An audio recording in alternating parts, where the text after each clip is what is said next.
أحسنه اللهم آت نفوسنا تقواها وزكها أنت خير من زكاها أنت وليها ومولاها اللهم أرنا الحق حقا وارزقنا اتباعه وأرنا الباطل باطلا وارزقنا اجتنابه اللهم انفعنا بما علمتنا وعلمنا ما ينفعنا وزدنا علما وهدى أما بعد. Alhamdulillah, muslimin, muslimat, hadirin hadirat yang saya hormati, moga-moga kita semua dirahmati dan diberkati oleh Allah Subhanahu wa taala, dan moga-moga kita semua dikurniakan oleh Allah Subhanahu wa taala kefahaman yang baik di dalam urusan agama dan keikhlasan yang mantap di dalam menuju ridha Allah Subhanahu wa taala. Kepada para asatizah, ustaz-ustaz, kepada tuan imam, tuan bilal, pengerusi surau Halidah Puasa, dan setiap jamaah yang hadir, fokus kuliah maghrib kita pada malam ini khusus kepada membincangkan tentang hadis dhaif dan juga sumber-sumber hukum. Wallahu a'lam, mungkin ada permintaan untuk saya membicarakan tajuk yang khusus ini kerana ada sebahagian umat Islam merasa keliru dengan isu ini, isu hadis dhaif dan juga isu sumber hukum dalam Islam, sehingga ada yang menyangkakan sesuatu yang tidak ada dalam Quran dan hadis maknanya tak ada. Kadang-kadang kita dengar kawan-kawan kita bercakap macam itu. Dia ni mana ada dalam Quran hadis ni? Ini amalan ni ulama yang reka ni. Dalam Quran hadis tak ada cerita pun. Jadi seolah-olah mereka itu menyangkakan bahawa sumber hukum dalam Islam ini hanya Al-Quran dan hadis sahaja. Ini keliru. Bahawa Quran dan hadis itu sumber hukum, itu tidak dinafikan.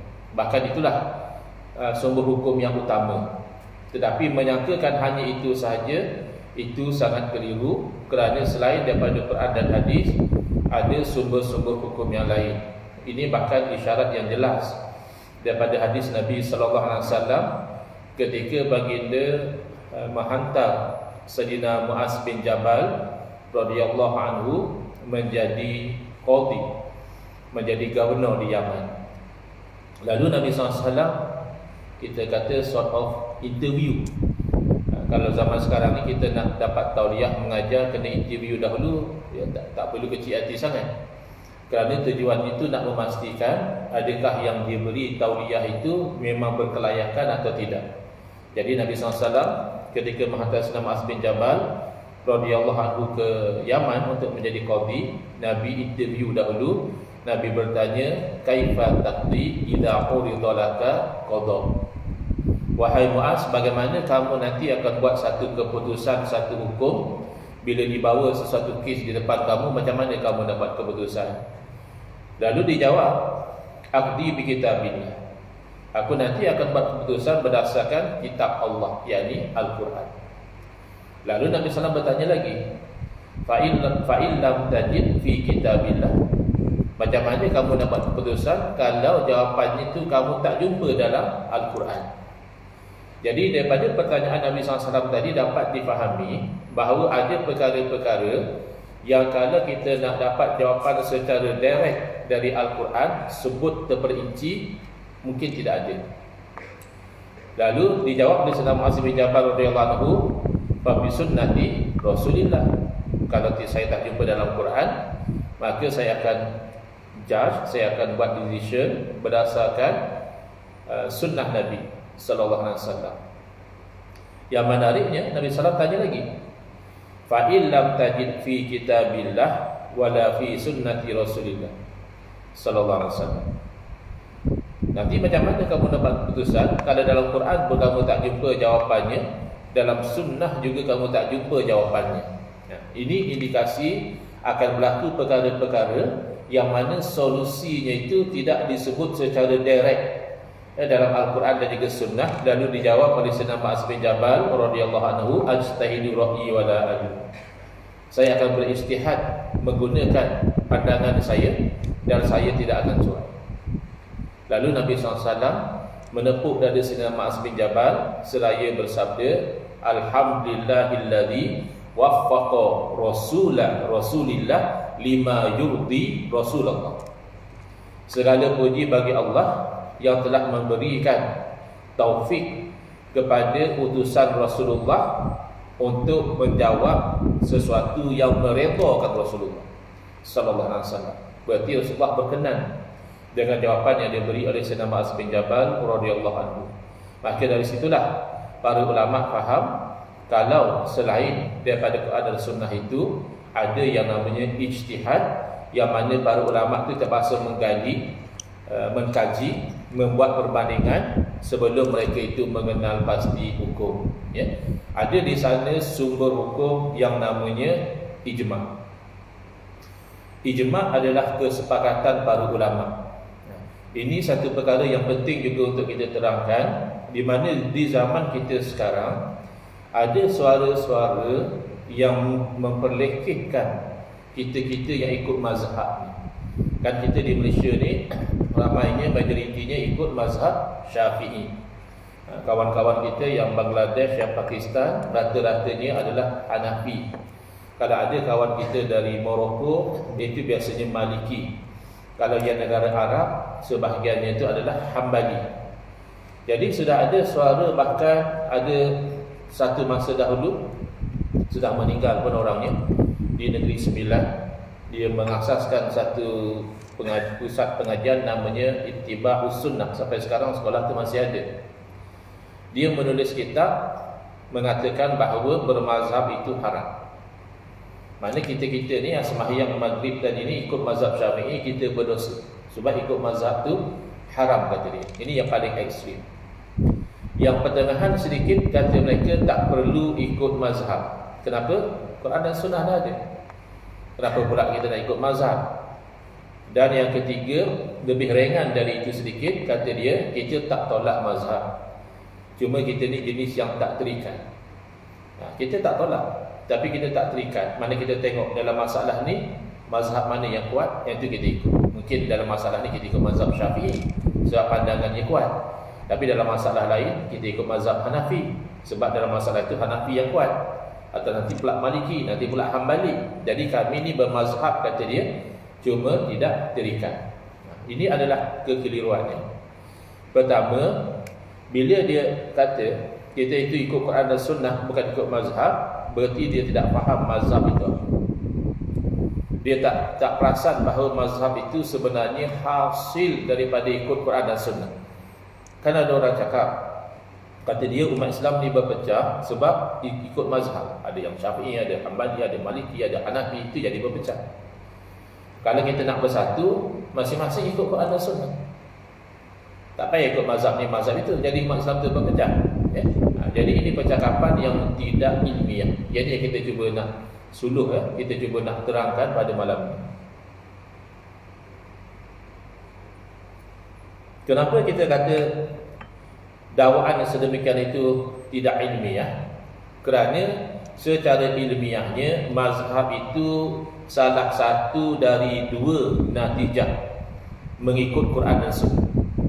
Bila-bila masa para ulama pergi kepada Quran dan Sunnah untuk memahami hukum hakam, untuk memahami keyakinan dan sebagainya, akan berlaku salah satu dari dua. InsyaAllah, ya. Kalau tak semua pun, kalau tuan-tuan boleh buat balik yang ini pada malam ini, saya rasa objektif itu sudah tercapai, ya. Bila-bila masa ulama pergi pada Quran dan Sunnah, akan berlaku salah satu dari dua possibilities, dua kemungkinan. Kemungkinan yang pertama, para ulama bila mereka pergi pada Quran dan Sunnah, mereka faham dengan kefahaman yang sama. Dia baca ayat Quran ni, dia faham begitu. Yang lain membaca faham sama juga. Mari ulama lain baca, faham begitu juga.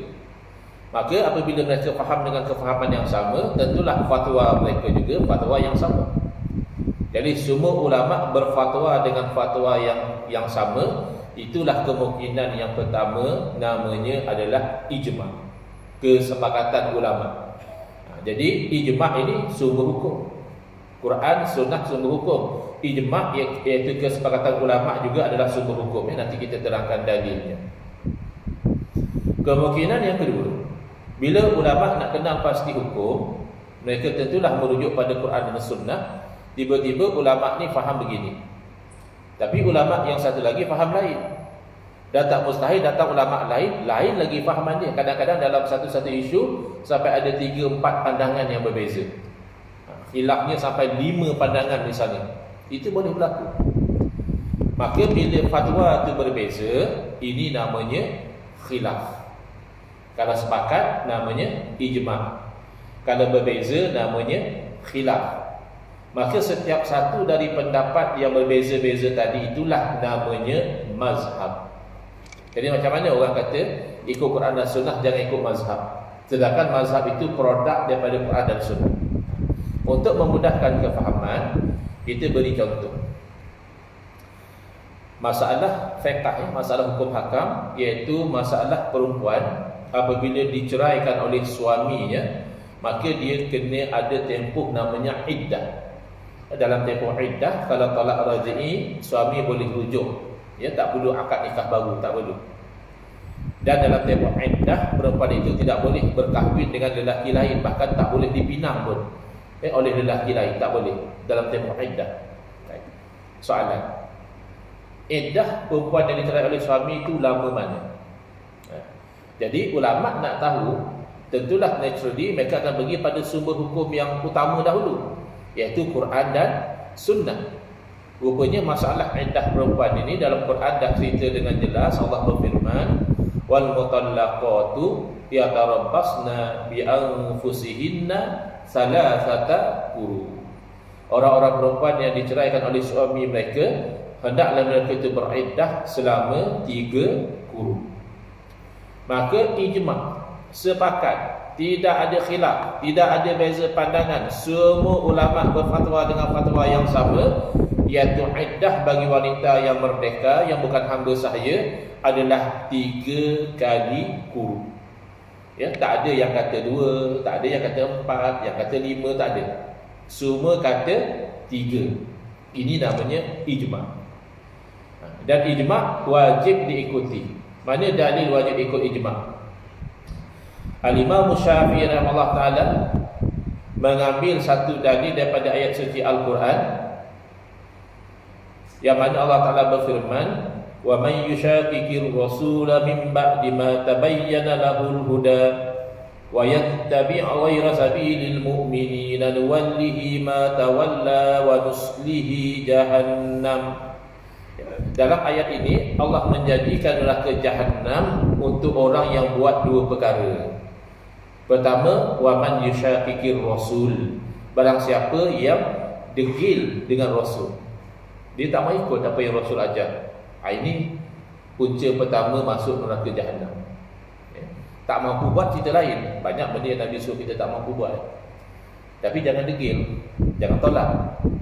Yang kedua, wa yattabi' ghayra sabilil mu'minin, dan dia itu mengikut jalan lain dari jalan orang mukmin.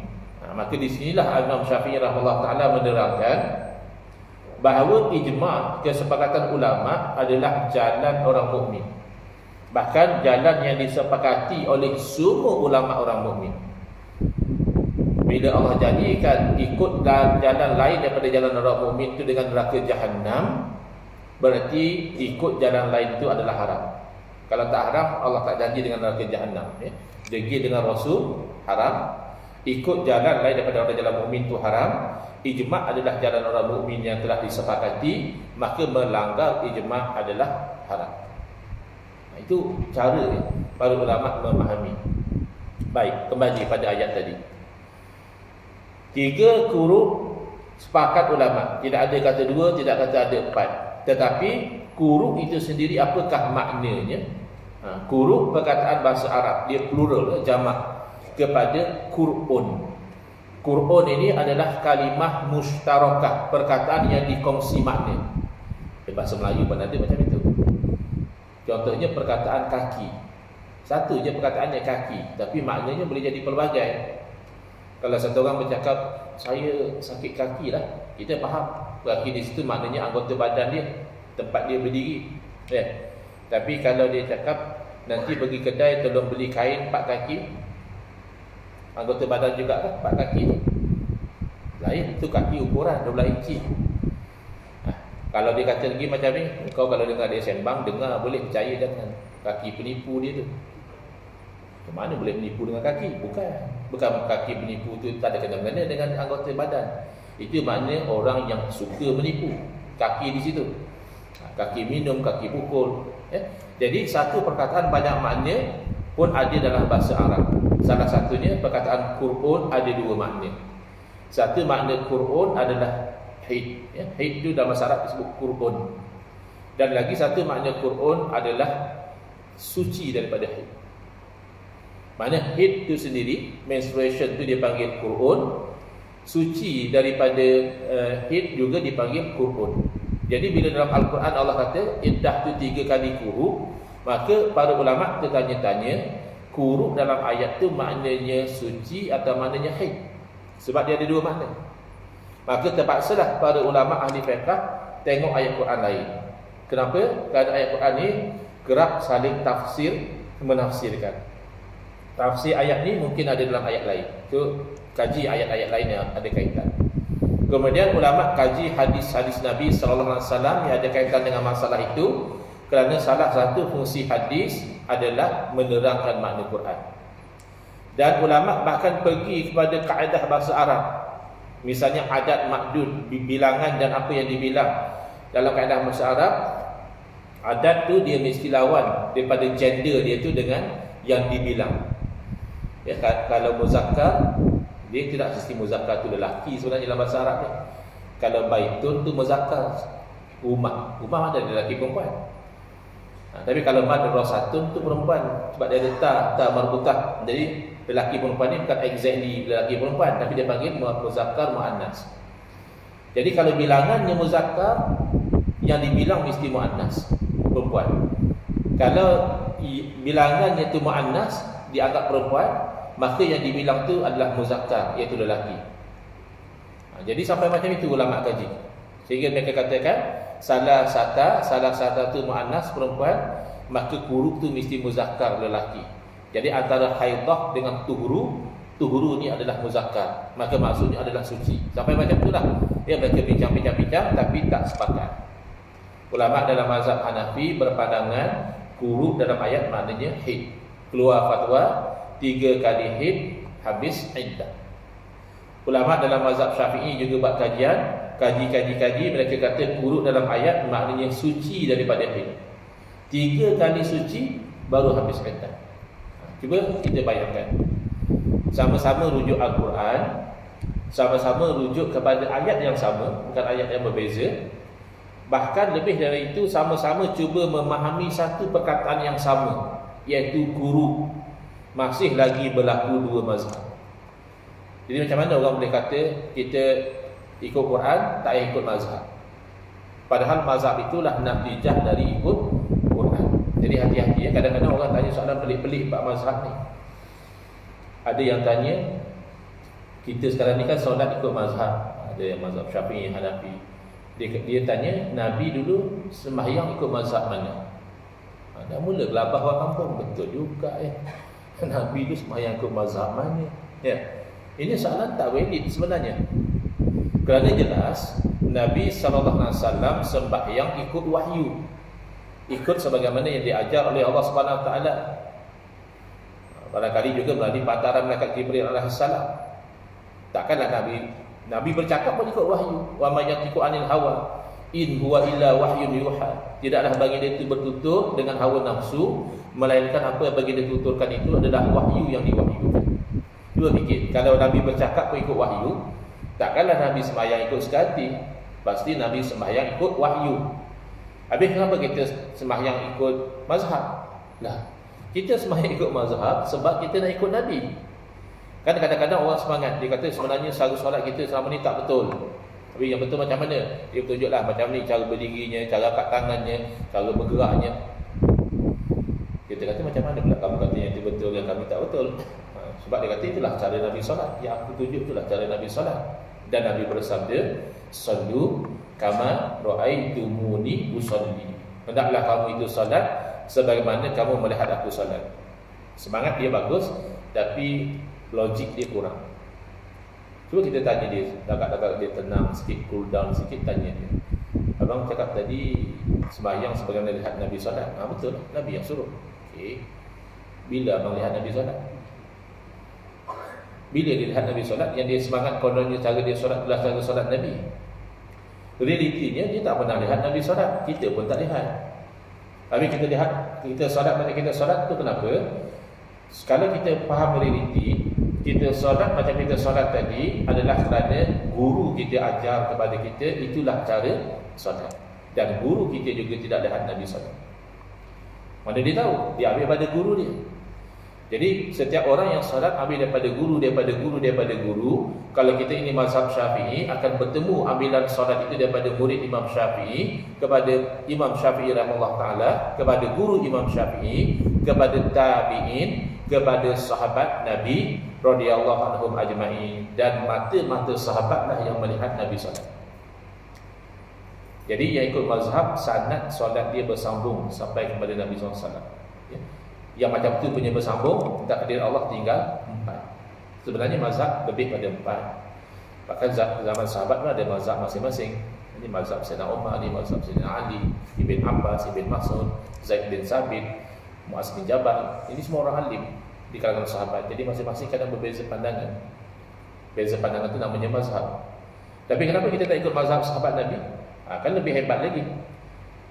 Ataupun mazhab misalnya Al-Lais, Imam Syafi'i pernah memuji Al-Lais bin Sa'ad, kata Imam Syafi'i lebih faqih, lebih faham hukum berbanding Imam Malik. Sebab Imam Syafi'i ini mengaji ramai guru. Jadi dibanding-banding tengok, kalau dari segi kefahaman ilmu fiqh, ilmu hukum, Imam Lais bin Sa'ad lebih hebat lagi. Tapi mana mazhab Imam Lais bin Sa'ad? Mana mazhab Imam Sufyan As-Sawri? Mana mazhab Imam Abdullah bin Mubarak rahmatullah alaihi? Jawapannya, takdir Allah lain daripada mazhab yang 4, pupus. Bila pupus, tak boleh nak ikut lah. Kita dengar gitu-gitu, katanya Sayyidina Nabi Abbas pernah berfatwa macam itu. Pastikah? Tak pasti. Pastikah beliau tetap atau beliau tukar fatwa? Sebab tak jarang ulama tukar fatwa. Dan pastikah itu kaedah umum ataupun itu pengecualian? Kalau itu pengecualian, apa sebab dikecualikan? Jadi tak tahu. Makanya yang selamat untuk diikuti pada zaman kita sekarang tinggal 4 mazhab. Kalau macam tu saya nak amal 4-4 dah Ustaz. Biar benar. Mereka janganlah semangat sangat. Nak mengamal itu lebih ilmu. Mana kalau nak amal 4-4 kena mengaji 4-4 mazhab. Mazhab Syafi'i pun mereka tak habis mengaji. Itu macam mana nak amal 4-4. Bahkan kalau mengaji 4-4 pun tak ada amal 4-4. Kan dahulu ada orang-orang yang Allah kurniakan pada mereka akal yang bagus, mereka mahir 4-4 mazhab. Tapi adakah mereka mampu amalkan 4? Tak mungkin. Kita ambil contoh, baca kunut subuh, khilaf. Ada yang kata sunat, ada yang kata tak sunat. Habis nak amal semua macam mana? Kunut ke tak kunut? Kalau kunut berarti tidak amal yang kata tak sunat. Kalau tak kunut berarti tidak amal dengan yang kata sunat. Jadi tahu 4 mazhab pun boleh amal satu saja. Jadi orang zaman dahulu ada yang Allah kurniakan mereka mahir ilmu 4 mazhab, lalu mereka beramal dengan satu mazhab. Kita satu mazhab pun tak mahir, berangan nak amal 4, berat. Ini jadi masalah. Jadi sebenarnya kita itu solat ikut mazhab kerana nak ikut Nabi SAW. Kenapa berbeza? Ia berbeza sedikit sebanyak kerana mungkin sahabat ini menceritakan berbeza, sahabat lain menceritakan berbeza. Dan tidak mustahil memang Nabi SAW melakukan dengan cara yang sedikit berbeza. Misalnya, adakah sujud kita kena turun lutut dulu ke turun tangan dulu? Tentang sujud macam mana? Lutut dulu ke tangan dulu? Lutut dulu. Yang tangan dulu ada tak? Ada. Yang lutut dah tak berapa kuat tu tertumui juga kalau lutut dulu. Ya tak? Dan tak mustahil Nabi SAW melakukan kedua-duanya. Saya rasa yang gelak kuat tu dia lutut dulu. Tangan dulu ke apa? Jangan kepala dulu, bahaya. Jadi tak mustahil Nabi SAW pada satu ketika turun lutut dahulu, lalu dilihat oleh sahabat dan dia menyampaikan begitu. Dan pada ketika yang lain tangan dahulu dilihat oleh sahabat yang lain, lalu dia ajar begitu. Jadi walaupun ada beza sedikit sebanyak, Tetapi insya-Allah solat dengan salah satu daripada 4 mazhab ini, itulah cara solat Nabi sallallahu alaihi wasallam. Kalau tak nak ikut mazhab yang 4, ada orang dia tak berapa selesa ikut mazhab yang 4, kerana misalnya dia kata saya ni sebenarnya bukan apa, sebab saya lebih selesa ikut pensyarah saya. Sebab pensyarah saya dia belajar sampai ada PhD. Kalau kau Imam Syafi'i tak pernah ada PhD. Oh, macam tu pula cara kamu fikir. Jadi kalau orang macam itu, dia sebenarnya ikut mazhab pensyarah dia.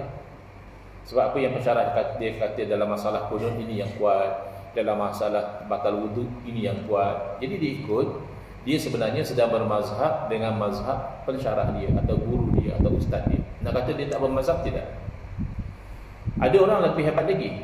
Kata dia, saya ni ustaz jenis tak ta'assub. Okey, baguslah tak ta'assub. Maksud kamu macam mana tak ta'assub tu? Saya tengok dulu ustaz. Kalau dalam satu mazhab ni saya tengok mazhab Syafi'i kuat, saya ikut. Tapi kalau ada dalam masalah lain, saya tengok mazhab Hanafi yang kuat, saya ikut Hanafi. Bahkan kalau pensyarah saya pun, kalau saya tengok pandangan dia tak betul dengan dalil, saya tak ikut. Masya-Allah. Jadi itu namanya mazhab hang sendiri. Sebab kamu yang menilai-nilai. Hebatlah kira ilmu kamu daripada ilmu para ulama yang silam. Kamu pula boleh nilai sama ada pendapat mereka kuat atau tak kuat. Adakah ilmu bahasa Arab kamu sudah mantap, nahwu kamu dah mantap, balaghah kamu dah ni, asbabun nuzul, usul fiqh, qiyas, masalikul illah dan sebagainya kamu dah mahir tak? Mahir tak mahir lah, tapi usrah tu dah 7 kali juga saya pergi. Masya-Allah, usrah 7 kali dah boleh nilai Imam Syafi'i. Ini apa cerita? Ini yang masalah berlaku dalam zaman kita. Tak perlu tanya Nabi dulu sembahyang ikut mazhab mana, Nabi sembahyang ikut wahyu, kita sembahyang ikut mazhab kerana nak ikut Nabi. Bahkan iaitu secara historical, dia lihat yang dulu. Ada yang futuristik dia nak tengok ke depan. Sehingga dia bertanya, Nabi Isa alaihissalam satu masa nanti akan turun ke dunia, Nabi Isa ikut mazhab mana? Oh, macam tu pula punya soalan. Mana aku tahu, aku tak ada zaman tu lagi, kan? Kalau tanya kita Nabi Isa ikut mazhab mana, wallahu alam. Yang pasti Nabi Isa alaihissalam akan ikut syariat Nabi Muhammad sallallahu alaihi wasallam. Kita nak ikut syariat mana? Sama. Kalau Nabi Isa alaihissalam turun ke dunia memerintah ikut syariat Nabi Muhammad, kita juga kena ikut syariat Nabi Muhammad. Tapi nak ikut syariat Nabi Muhammad sallallahu alaihi wasallam, adakah kita kena tunggu Nabi Isa turun dulu? Kita kan nak beramal sekarang. Saya mencari alasan. Saya nak tengok Nabi Isa sembahyang subuh baca kunut ke tidak? Kalau Nabi Isa baca kunut, mau saya baca. Kalau Nabi Isa pun tak baca kunut, saya tak mau baca. Habis bila masa kamu nak sembahyang subuh tu kan besok pagi dah. Nabi Isa turun bila dah kamu dah meninggal. Jadi kita itu ikut syariat Nabi Muhammad, bukan tunggu Nabi Isa alaihissalam. Kita ikut syariat Nabi Muhammad SAW, ikut kepada Quran dan Sunnah sebagaimana yang diuraikan oleh para ulama. Jadi para ulama bila pergi pada Quran dan Sunnah, ada kalanya ijma', wajib kita ikut, ada kalanya khilaf, maka kita taklidlah kepada salah satu daripada mazhab tadi. Itu cara beragama yang selamat. Kalau tidak, akhirnya masing-masing akan menafsirkan Quran dan hadis mengikut hawa nafsu masing-masing. Waliyazubillah. Baik. Ada juga yang namanya qiyas. Kadang-kadang benda tu memang tak ada cerita dalam Quran hadis. Contohnya kalau kita ditanya apa hukum minum air ketum, ada tak Quran hadis cerita tentang air ketum? Tak ada. Jangan mana-mana ada orang dia ingat Al-Quran tu dalam bahasa Melayu agaknya. Dia rasa macam ada Ustaz. Mana? Tu ada ayat wa in kuntum kan baca air ketum, tak ada kena-mengena. Itu kuntum tu bahasa Arab, ketum tu bahasa Melayu. Tak ada cerita langsung. Apatah lagi hukum. Habis tak ada hukum kah minum air ketum? Ada. Macam mana cara nak tahu?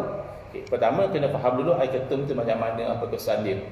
Saya tak pernah minum lah, saya ingat saya. Contoh pernah ada.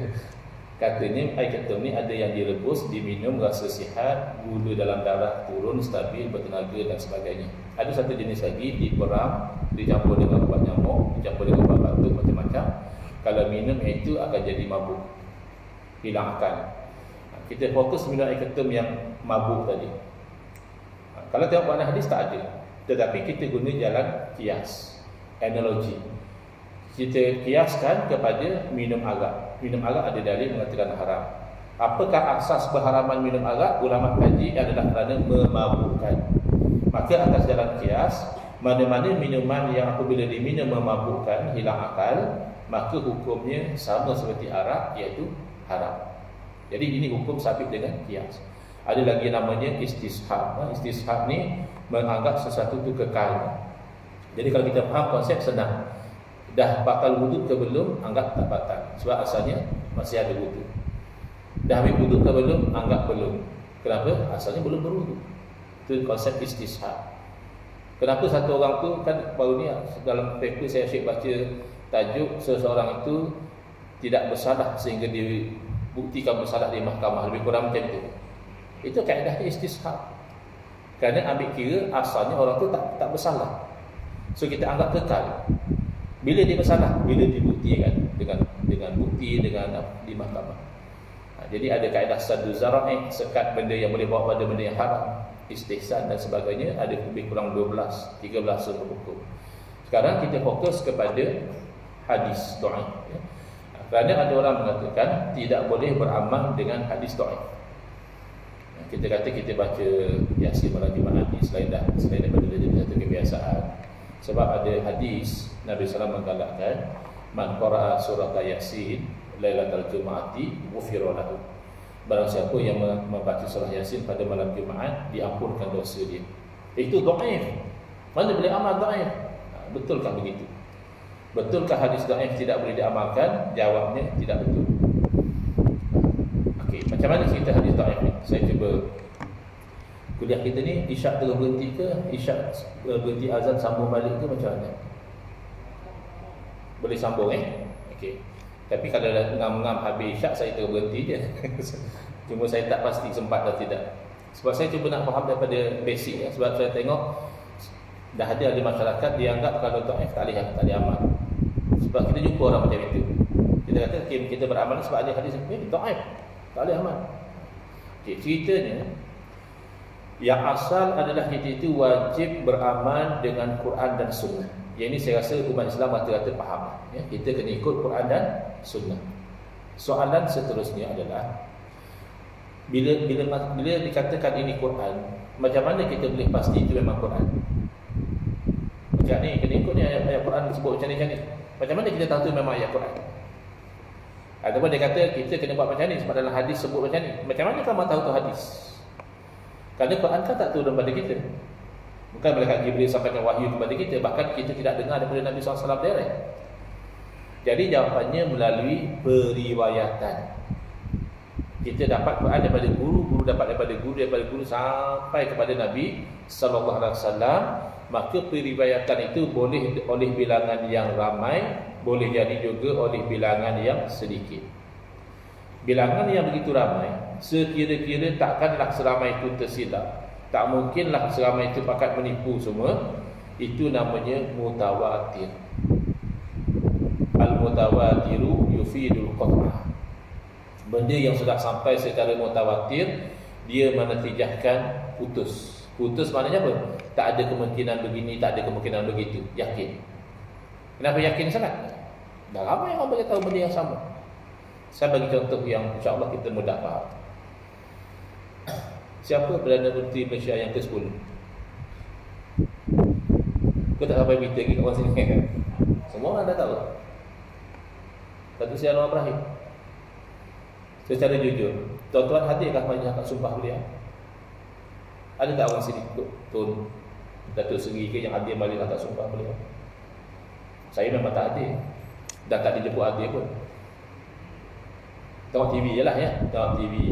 Jadi kita tahu kata beliau tu adalah Perdana Menteri Malaysia yang baru kerana ada dalam Asro Awani, ada dalam Sinar Harian, kawan-kawan yang kerja Putrajaya pun bagi tahu dah confirm, ya. Orang yang balik daripada Kelantan pun cerita benda yang sama, orang Johor pun cerita benda yang sama. Takkanlah satu Malaysia ni pakat tersilap menipu. Padahal itu bukan Quran hadis.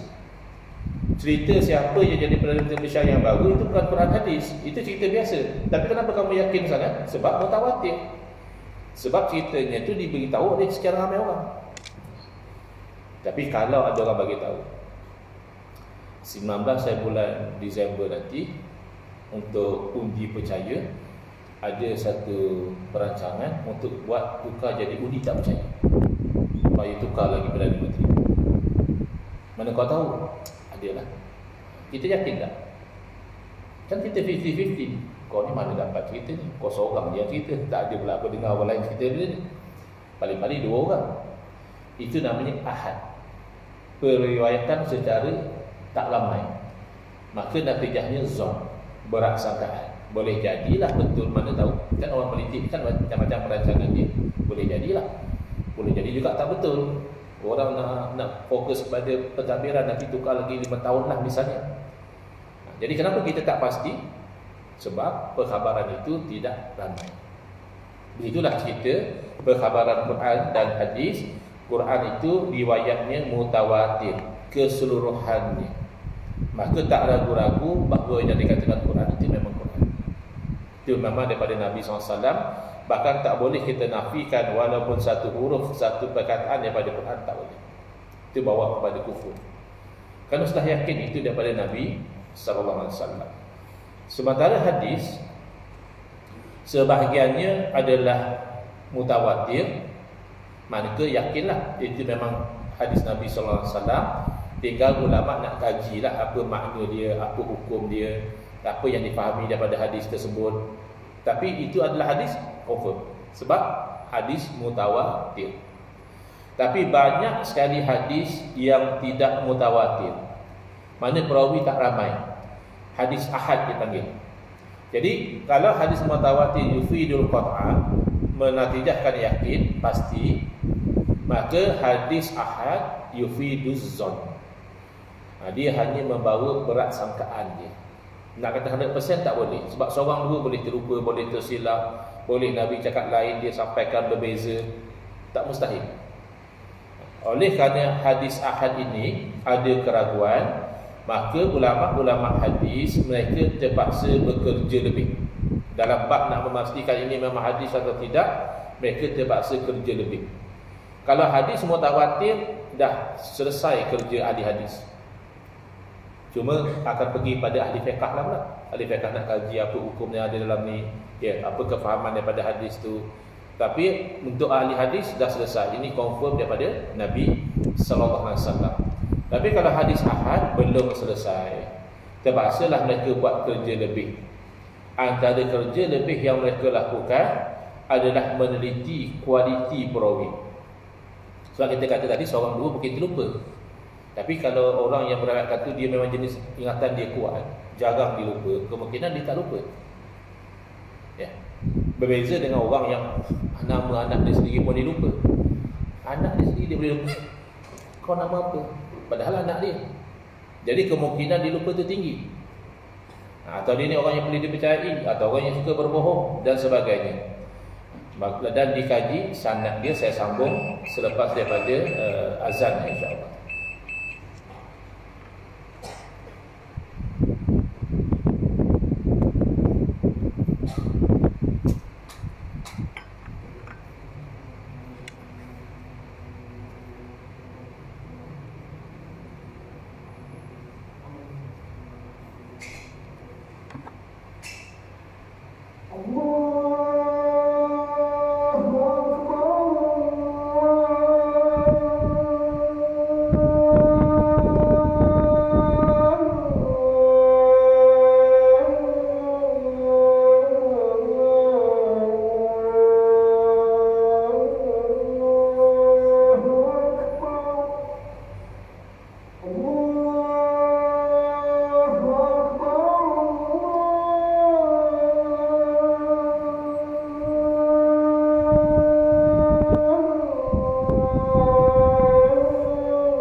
أشهد أن محمدا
Bismillah, Alhamdulillah, wassalatu wassalamu ala Rasulillah. Amma ba'd. Baik, kita sambung sekali lagi perbincangan kita tentang kedudukan hadis dhaif ya. Jadi kalau kita masih ingat tadi, asalnya kita boleh bahagikan hadis ini mengikut bilangan perawi ya, sama ada ramai ataupun tidak. Kalau perawinya begitu ramai, sekira-kira tidak mungkinlah selama itu tersilap atau terlupa. Itu namanya riwayat secara mutawatir. Oleh kerana mutawatir ini menatijahkan yakin, maka tidak perlu lagi nak dikaji ini sahih ke, dhaif ke, tak perlu. Yakin itu daripada Nabi SAW. Tapi kalau perawinya mungkin seorang, dua orang, maka ada keraguan, kutlah perawi itu tersilap atau terlupa. Terpaksalah ulama mengkaji pertama kualiti perawi, adakah ingatannya kuat, adakah orangnya boleh dipercayai dan sebagainya. Kemudian dikaji juga sanad tadi, chain of narration tu, mata rantai periwayatan tu adakah bersambung sampai kepada Nabi sallallahu alaihi wasallam atau mungkin putus di mana-mana. Sebab kalau putus itu ada keraguan di situ. Contoh ya, tabi'in kan jumpa sahabat Nabi, tak jumpa Nabi SAW. Tiba-tiba tabi'in meriwayatkan, dia kata sami'tu Rasulullah SAW yaqul, aku mendengar Nabi SAW bersabda. Maka dia tak sebut nama sahabat yang cerita kepada dia. Di situ ada sedikit keraguan, dipanggil hadis mursal ya. Jadi ulama kaji ya, tentang hadis-hadis atau putus sanad. Secara ringkas saja, kalau kualiti perawi itu bagus, sanad boleh bersambung dengan baik, maka kemungkinan besar itu hadis memang daripada Nabi sallallahu alaihi wasallam. Ini diistilahkan hadis sahih. Bukan hadis sahih kata pasti daripada Nabi, tidak juga. Yang pasti tadi mutawatir. Tapi kemungkinan besar Nabi kata. Jadi kemungkinan besar itu mewajibkan beramal wala batuzan. Jadi beramal dengan hadis sahih. Tetapi bila dikaji, didapati perawi itu ada masalah. Bukan penipu, tapi dia pelupa. Kemungkinan dia lupa tu ada. Ataupun sanadnya terputus di mana-mana. ada satu generasi tak disebut siapa perawi ni, maka kemungkinan itu hadis daripada Nabi SAW tidak sebagus yang tadi. Maka ini hadis tidak boleh dikategorikan sebagai hadis sahih. Dia bagi lam yasih, tidak sahih. Ini satu peringatan ya. Kadang-kadang kita, terutama kita orang Melayu lah, bila dengar tak sahih, gambaran dalam otak kita tak betul. Kan? Kalau orang katalah dengar-dengar nak buat PRU lagi sekali, nampak macam ramai je tak puas hati ni. Kalau tak ada apa hal, nanti bulan Januari aja dengar-dengar akan ada PRU lagi sekali. Lalu ada satu orang jawab, ish, tak sahih tu. Tak sahih itu mana apa? Tak betul. Itu hanya kabar angin, mana aku nak buat PRU 3 bulan PRU lagi. Dakwah pun tak hilang lagi ni. Jadi tak sahih dalam pemahaman kita tu maknanya tak betul. Tapi bila disebut lam yasih dalam istilah pengajian hadis, bukan makna hadis itu tak betul. Makna dia tidak memenuhi syarat-syarat hadis sahih. Jadi kemungkinan daripada Nabi SAW itu tak kuat sangat. Mungkin memang daripada Nabi, mungkin tak. Jadi oleh kerana masih ada kemungkinan daripada Nabi SAW lah, maka hadis sahih ini tidak ditolak secara mutlak. Kita lihat apa yang disebut oleh Al-Imam Nawawi rahimahullah ta'ala dalam kitab Al-Azkar. Al-Azkar ni Imam Nawawi mengumpulkan zikir-zikir daripada bangun tidur sampai nak tidur balik. Zikir-zikir yang ambil daripada hadis-hadis Nabi. Tapi ada juga hadis itu tak sahih. Jadi Imam Nawawi nak terang, buatlah ada orang ragu-ragu. Kata Imam Nawawi, qala ulama minal muhaddisin wal fuqaha wa ghairihim, telah berkata para ulama daripada kalangan ahli hadis dan juga ahli fiqh dan ulama-ulama yang lain, yajuzu wa yustahabul amalu, harus, mana boleh, bahkan digalakkan beramal, bil hadis dhaif, dengan hadis yang dhaif. Bukan setakat boleh, bahkan digalakkan beramal ya. Ma lam yakun mawdu'an, tapi selagi mana dhaif-dhaifnya tu tak adalah sampai palsu. Sebab palsu ni pun dhaif juga, tapi dhaif yang teruk lah, palsu. Ada perawinya tu pendusta misalnya, atau perawinya tu dituduh pendusta ya. Itu dinilai hadisnya itu palsu. Palsu tak boleh amal lah. Sebab hadis palsu ni sebut je hadis, sebenarnya bukan hadis, orang reka, tapi dia nisbahkan kepada Nabi SAW. Tinggal lagi kita nak kena ingat, hadis tu sahih ke, dhaif ke, palsu pun, itu bukan sabit dalam Quran hadis, tidak. Tak ada dalam Quran bagi tahu ini hadis sahih, tak ada dalam Quran bagi tahu ini hadis dhaif, atau Quran bagi tahu ini hadis palsu, tak ada. Sahih, dhaif, palsu itu adalah ijtihad, kajian para ulama. Ulama tu yang kaji. Dan bila ulama kaji, ada kalanya mereka berbeza pandangan. Tak mustahil yang dianggap sahih oleh ulama ni, pengkaji lain kata dhaif. Bahkan ada hadis sahih Muslim, Imam Ibn Juzi misalnya mengatakan maudhu', padahal tu hadis sahih Muslim. Tapi ada yang pengkaji yang seorang ni dia strict, dia kata itu hadis palsu, kata dia. Jadi poin saya apa? Boleh jadi dalam keadaan tertentu sahih ke tidak, ulama khilaf. Palsu ke tidak, ulama khilaf. Sebagian ulama kata palsu, sebagian kata tak. Ini hanya tak biasa saja, bukan palsu. Kalau kita ambil gambaran macam kita nilai kawan kita pun boleh beza pandangan. Kita bukan ulama penilai hadis, tidak. Tapi kan kadang-kadang kita dalam satu pejabat, kita ada satu rakan satu pejabat, seorang ni kata, ish, aku kalau dia ni cakap aku tak percaya langsung. Tapi seorang ni kata ni, kalau bagi aku okey je dia, tak pernah pula dia cakap bohong aku. Kita nilai orang yang sama, penilaian tu berbeza. Demikian ahli hadis. Boleh jadi perawi ini dianggap boleh dipercayai oleh seorang penilai hadis, tapi penilai lain mengatakan tak. Maka di situ ada kemungkinan supaya kita tak terperanjat. Kenapa ulama ni pakai hadis dhaif pula ni? Mungkin di sisi dia tidak dhaif, atau dhaif tapi dikuatkan oleh riwayat yang lain. Itu namanya hadis hasan. Atau riwayatnya itu palsu, tapi isinya itu disokong oleh dalil yang lain. Ini yang saya dulu dengan kawan saya dan juga guru saya. Dr. Hafiz bin Saroni. Dia ni memang bidang hadis lah, PhD dia pun bidang hadis. Jadi kami buat satu posting nak terang pada orang ramai bahawa hadis yang palsu tidak semestinya amalan itu pun palsu. Tujuan kami nak bagi tahu kenapa? Kerana kami dapati ada sebahagian masyarakat dia ingat kalau hadis itu palsu maknanya amalan pun palsu. Contoh, ada hadis palsu cerita tentang kelebihan puasa bulan Rejab. Jadi ustaz ada cerita lah, ni hadis ni palsu, yang cerita tentang kelebihan puasa bulan Rejab ni palsu, ni palsu, ni palsu. Jadi dalam otak dia, oh kalau macam tu puasa bulan Rejab ni bid'ah, sebab hadis palsu. Padahal puasa bulan Rejab tu hukum dan sunat dengan dalil lain. Puasa bulan Rejab tetap sunat, tapi bukan dengan sebab hadis palsu tadi. Ambil contoh yang lebih mudah lagi. Ada hadis palsu menceritakan kelebihan-kelebihan salat tarawih. Siapa salat tarawih malam pertama, sekian besar pahala dia. Siapa sembahyang tarawih malam kedua, sekian besar lagi pahala dia. Ya, sampailah ke malam yang ke-30. Hadis itu palsu. Salat tarawih palsu tak? Tidak. Salat tarawih itu sabit. Itu sepakat para ulama, tak ada khilaf. Salat tarawih itu sunat kerana sabit dalam hadis yang lain. Jadi kami buatlah penerangan bahawa hadis palsu tidak berarti amalannya palsu. Tak tahulah, ada YouTuber yang suka buat YouTube komen ni.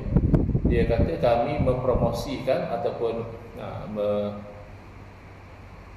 membuat kempen mempertahankan hadis palsu. Kan tu different things. Hadis palsu kita tolak, tapi jangan kamu tolak amalan tu kerana amalan tu boleh jadi tidak palsu, sabit dengan dalil yang lain. Jadi kami dia minta maaf lah, kamu dah fitnah kami macam ni, kami tolak hadis palsu. Kamu tuduh kami berkempen membela hadis palsu, tak betul. Tak mau dia minta maaf. Jadi saya pasang lawyer sama di mahkamah, baru dia nak minta maaf. Alhamdulillah lah, akhirnya walaupun dah dengan perintah mahkamah, tapi mau juga dia minta maaf. Jadi jangan macam itu, jangan sampai memfitnah. Baik, jadi kembali, palsu tak palsu, do'aif tak do'aif itu adalah bergantung pada ijtihad para ulama. Tapi kalau ulama semua sepakat hadis ini palsu, ya jangan disebabkan dikata Nabi SAW bersabda, jangan, itu haram. Sengaja kita berbohong atas nama Nabi, itu dosa besar. Kalau tersilap, kita mohon ampun. Kita tak tahu hadis palsu, dan lepas tahu kita jangan lagi sebarkan. Baik, kembali pada hadis dhaif tadi. Sebenarnya saya ada potong sedikit sebab supaya senang kita terangkan. Yang saya potong itu adalah fil fadaili wat taghribi wat tarhibi. Harus dan disunatkan atau digalakkan beramal dengan hadis dhaif ini, kata Imam Nawawi, pada fadail, kelebihan-kelebihan. Taghrib, nak menggalakkan. Hukum dah tahu wajib sembahyang, tapi sampai menunaikan sembahyang begini-begini kelebihannya, itu taghrib, itu motivate. Tarhib, nak menggerunkan. Siapa yang derhaka pada ibu bapa, dah tahu dah derhaka itu haram, tapi dia cerita pula azabnya begini-begini, tapi hadis itu dhaif, tak apa, ulama lenient, sebab dia hanya sekadar nak menggerunkan. Benda tu hukumnya dah pasti, derhaka pada ibu bapa haram. Ini dah pasti, sembahyang 5 waktu wajib, tapi siapa tinggal sembahyang 5 waktu begini azabnya, itu hadisnya dhaif. Masih ulama membenarkan kita beramal. Apa konsep beramal dengan hadis dhaif ini? Saya cuba bawa contoh yang insya-Allah mudah kita faham, iaitu contoh bila kita itu memandu di highway. Tuan-tuan yang ada kereta yang bagus, BMW ke Mercedes ke, jalan pula clear, highway pula, agak-agak tuan-tuan selesa ke bawah 110. Itu kan speed limit kita 110. Mana selesa? Rasa slow benar, betul tak? Kalau kereta yang Azia okey lagi, tapi kalau Mercedes BMW bawah 110, slownya. Maka oleh kerana kita ambil peluang kereta bagus, jalan clear, kita bawa 160, 180 santai pagi Ahad.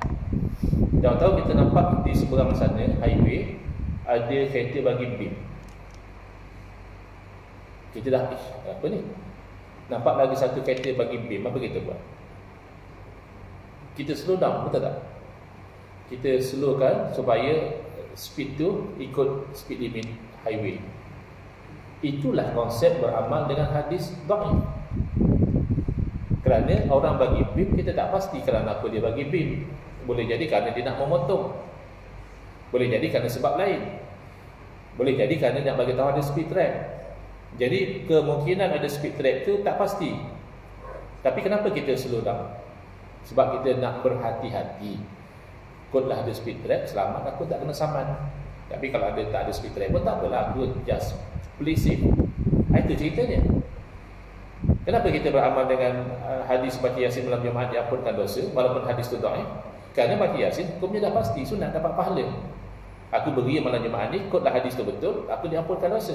Kalau tak betul dapat pahala baca Yasin. Itu namanya ihtiyat, berhati-hati. Bukan saja fadailul a'mal, bahkan fadailul insan, fadailul amakin, kelebihan manusia, kelebihan tempat, tak ada masalah kalau hadis tu dhaif. Yang masalah kalau nak kata halal haram. Nak kata Imam Nawawi, fala yu'madu fiha illa bil hadis sahih awil hasan. Kamu nak kata ni haram, kamu nak kata ni halal, kamu nak kata tolak jatuh, kamu nak kata nikah kusah, kamu nak kata nikah tu batal, itu kena hadis sahih. Paling tidak pun hadis hasan. Hadis tu asalnya tidak sampai derajat sahih, tapi disokong oleh banyak faktor.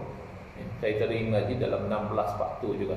Macam mana hadis dhaif itu menjadi diamalkan. Kadang-kadang kerana sama dengan fatwa sahabat Nabi yang dikira juga. Kadang-kadang oleh kerana ada beberapa hadis yang lain yang saling kuat menguatkan. Jadi kalau nak kata halal haram, nak kata sah batal, secara asasnya hadis sahih atau paling tidak pun hadis hasan. Hadis dhaif tak cukup kuat untuk kata halal haram. Tapi kalau setakat nak kata kelebihan, itulah baru ni ceritanya Jakim kena hentam dengan netizen. Sebab Jakim ketika sambutan Maulidul Rasul buat satu Facebook poster menceritakan bahawa ketika lahirnya Nabi sallallahu alaihi wasallam, api yang menjadi sembahan orang Parsi terpadam. Padahal api itu katakan dalam 1000 tahun tak pernah padam. Jadi itu kan kelebihan Nabi sallallahu alaihi wasallam lah. Lahir api di jemaah Parsi padam. Kita lahir apa pun tak padam. Kalau kebetulan lahir blackout, ya kebetulan saja, bukan kelebihan kita. Jadi mereka hentam Jakim sebab katanya Jakim menyampaikan hadis yang tak sahih. Ada masalah. Itu cerita kelebihan Nabi. Kalaupun api tak padam, Nabi tetap berkelebihan. Adakah oleh kerana api negeri Parsi tak padam maka kita tak yakin lagi bahawa Nabi kita istimewa? Tak. Kita tetap yakin bahawa Nabi kita insan yang istimewa. Cuma sama ada terpadam atau tidak api, ini hanya sirah perjalanan hidup. Jadi sebab itu para ulama mereka pandai kalau untuk penetapan hukum halal haram sah batal, mereka standard tinggi sebab takut tersilap hukum. Tapi kalau setakat kita kelebihan beramal, nak menggalakkan, nak menggerunkan dan sebagainya, mereka lenient. Hadis dhaif pun mereka masih boleh terima lagi. Jadi panjanglah perbincangannya kalau kita nak faham banyak kekeliruan di zaman kita sekarang ini. Saya boleh cadangkan satu kitab yang ditulis oleh Ustaz Mahathir bin Haji Jul Hafizahullah, iaitu Kekeliruan Umat, inilah jawapannya. Saya difahamkan pun sekarang ni dah sold out ya. Mungkin penerbitnya kalau di Ilmu sedang nak keluarkan cetakan baru. Bahkan kalau ada waktu lapang, sebab saya tengok tak jauh mana rupanya surah ni daripada rumah saya dalam 10 minit je. Kalau saya ada masa lapang, kalau nak baca kitab tu lebih baik. Dia akan masukkan benda-benda yang jadi keliru tentang bid'ah, tentang orang kata Nabi tak buat haram kita buat, tentang hadis dhaif, tentang tauhid syirik dan sebagainya. Dalam kitab yang sebesar itu banyak perkara yang beliau dapat leraikan. Jadi sekarang sudah 8.35, 36. Saya target tak mau berhenti lebih pada 8.40. Ada sebarang soalan kalau saya mampu jawab.